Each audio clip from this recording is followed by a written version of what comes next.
Assalamualaikum warahmatullahi wabarakatuh. Selamat pagi semua teman-teman. Perkenalkan, nama saya Desri Halawa dengan NPM 242906921, Fakultas Bisnis dan Humaniora, Prodi S1 Ilmu Hukum, Kampus Universitas Cunyadin. Teman-teman, hari ini adalah kali pertemuan kita yang ke-6 kita bertemu ya teman-teman. Izinkan saya mempresentasikan dengan judul makalah saya hari ini, yaitu struktur dan sosial dalam ilmu hukum sosiologi. Teman-teman, hukum dan sosial kaitannya sangat-sangat erat dan tidak bisa dipisahkan. Di mana ada sosial, di mana ada masyarakat, maka hukum tetap berlaku dan ada di mana-mana. Teman-teman, hal ini dikarenakan karena struktur sosial merupakan tempat di mana hukum itu berlaku ya teman-teman. Struktur sosial ini dapat diartikan sebagai bentuk pengorganisasian suatu kehidupan sosial yang dimana ia menentukan hubungan interaksi antara individu yang satu dengan individu yang lain, bahkan kelompok. Teman-teman, kaidah-kaidah yang dapat menyusun suatu struktur sosial dan hukum ini yaitu satu, lebih khusus struktur sosial ini merupakan suatu perangkat nilai-nilai yang berlaku di dalam masyarakat serta sikap-sikap maupun pola yang dimana para anggota masyarakat tersebut saling berkaitan. Yang kedua, ada yang berdasarkan uraian yang saya jelaskan di pertama tadi teman-teman, di dalam situ kita menemukan titik bahwa struktur sosial adalah pola-pola perilaku hubungan antar manusia yang satu dengan yang lain, yang dimana wadahnya hanya satu, yaitu masyarakat. Teman-teman, setiap masyarakat memiliki hubungannya sendiri serta hukumnya sendiri yang disesuaikan dengan kebiasaan, pola, serta kepentingannya masing-masing. Pembahasan hari ini yaitu mengenai struktur sosial ini sangat berkait dengan hukum yang menjadi amat penting dan terutama dalam penerapan dalam masyarakat tersebut.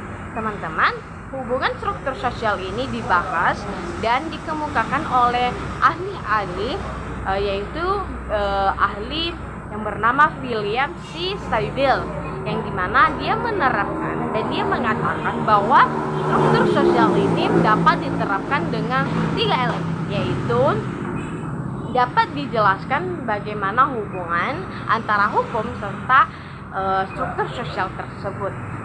Yang kedua, ada bagaimana solidaritas dari hubungan individu, mekanika solidaritasnya ke struktur sosial tersebut. Yang ketiga adalah bagaimana solidaritas itu dapat berkembang di dalam anggota masyarakatnya. Ya, teman-teman, struktur sosial serta hukum sosiologi ini tidak lari dari bagaimana mempelajari tentang gejala-gejala dari seseorang, bagaimana cara dia berinteraksi antara satu dengan yang lain. Teman-teman, struktur masyarakat atau struktur sosial ini pokok-pokok utamanya yaitu kaidah-kaidah sosial, lembaga-lembaga, kelompok serta stratifikasi sosial. Ya, teman-teman, pasti teman-teman bertanya, bagaimana dinamika dari masyarakat atau proses sosialnya sih? Nah, saya menjelaskan bagaimana dinamika masyarakat dan proses sosial sehingga akan berkaitan dengan hukum, yaitu dengan cara yang dapat dilihat apabila orang tersebut ataupun individu tersebut dan kelompok manusia saling bertemu dan menentukan sistem serta bentuk hubungan tersebut apa saja yang terjadi.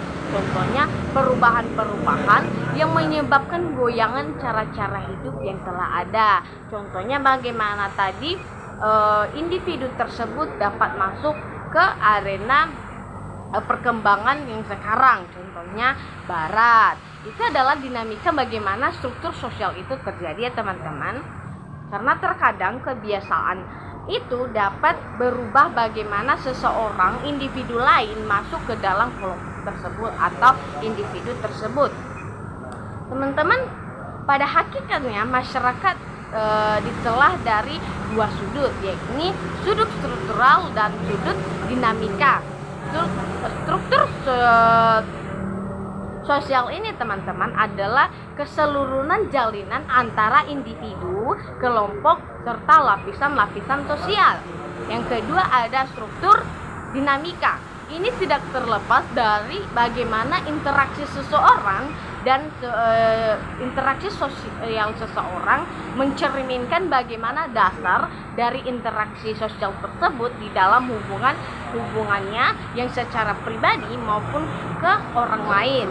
Ya, teman-teman, ada 3 hal yang menjadi pokok bahasan dari struktur sosial ini, yakni hubungan antara kaidah-kaidah dengan hukum, hubungan antara lembaga-lembaga sosial hukum, serta hubungan antara lapisan-lapisan sosial dengan hukum. Untuk mengelola perubahan atau proses pemudaran atau proses yang disebut dengan ketentuan sekunder itu terdiri dari yang pertama ada rules of religion. Ini tentang agama ya teman-teman, yang dimana dimaksud dengan aturan utama yang dimana itu sangat perlu. Yang kedua ada rules of caste, yang dimana aturan yang mengesahkan adanya aturan-aturan tersebut yang utama dan baru. Yang ketiga ada rules of excuse, yang dimana aturan-aturan ini dapat diberikan hak-haknya kepada suatu individu menentukan apakah peristiwa-peristiwa tertentu dapat dinyatakan melanggar suatu aturan tersebut.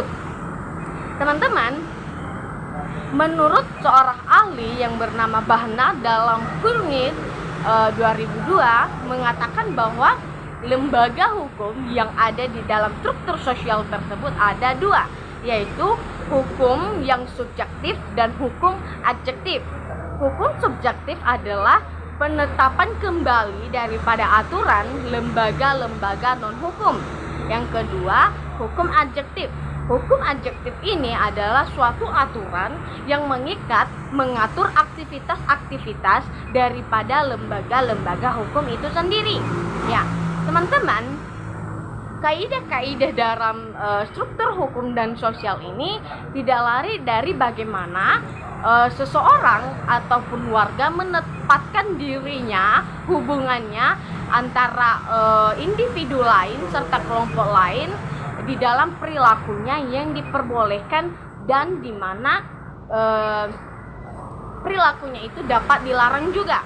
Yang kedua, ia dapat membuat alokasi wewenang atau atribut yang menentukan sesama pihak-pihak yang secara sah dapat melakukan suatu aturan paksaan dengan sekaligus memiliki sanksi-sanksi yang tepat dan efektif.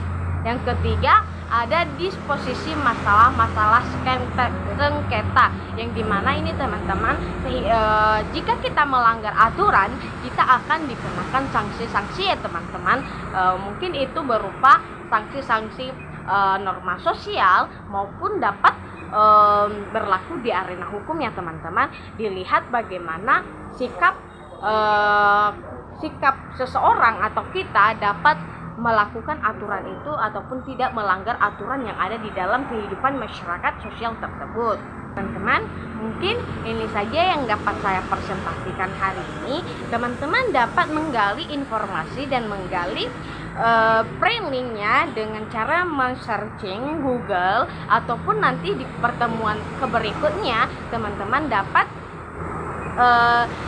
melihat presentasi saya berikutnya nanti pada ilmu sosiologi hukum ini dengan seluruh kesimpulannya. Ya, teman-teman, yang paling penting hari ini adalah kita harus tahu bahwa sosial ataupun hukum ini dapat terjadi dari proses interaksi seseorang ataupun individu, yang dimana ia dapat membawa suatu perubahan dalam kehidupan bermasyarakat secara cepat maupun lambat, yang ini dapat mempengaruhi komunikasi yang modern.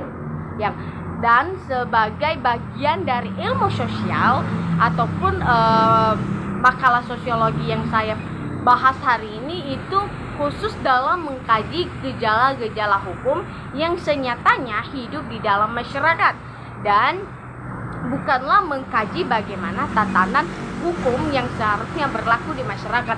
Jadi hari ini kita membahas bagaimana sosial itu terjadi ya teman-teman.